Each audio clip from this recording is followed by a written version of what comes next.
Good morning আমার প্রিয় বন্ধুরা। আজকে আমি আমার ঠাকুর ঘরের থেকে ভিডিওটা শুরু করেছি।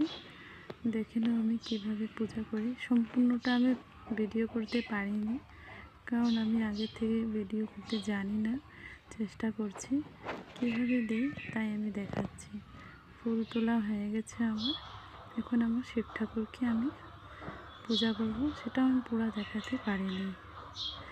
শুধু জল ঢালাটাই, আর অতটাও নিয়েও আমি করি না। আমি আমার শিব ঠাকুরকে যেভাবে নিজের মতন করে পূজা করি ততটুকুই করি। দেখে নাও, আমার শিব ঠাকুরকে আমি পূজা করেছি। তারপর আমার ভিডিওটা অল্প কিছুক্ষণের জন্য হয়ে গেলো জানি না, কিন্তু আমার আওয়াজটা হয়তো তোমরা শুনতে পাবে।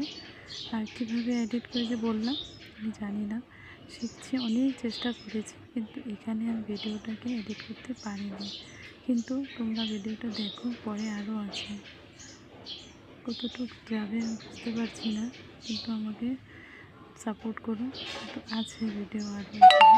আমি পূজা দিচ্ছিলাম, ক্যামেরাটা কী হয়েছিল জানি না, তাই আর অল্পক্ষণ হয়তো আছে এরকম কানা হয়ে থাকবে।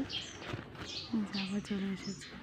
বললাম না আমি পারি না এখনও এডিট করতে, তাই আমি পূজা দেওয়া, ফুল দেওয়া, ঠাকুরকে প্রসাদ দেওয়া, চন্দনের ফুটো, তেলসুপাতা এসব দেওয়া আমার হয়ে গেছে সম্পূর্ণ। আমি প্রদীপ জ্বালিয়ে দিয়েছি, ধূপ জ্বালিয়ে দিয়েছি। আমার পূজা আমার শেষ। তোমরা সবাই দেখে নাও, আশীর্বাদ করো যাতে আমি এভাবে এগোতে পারি, আর তোমরা সবাই আমার সঙ্গে থাকবে। Thank you.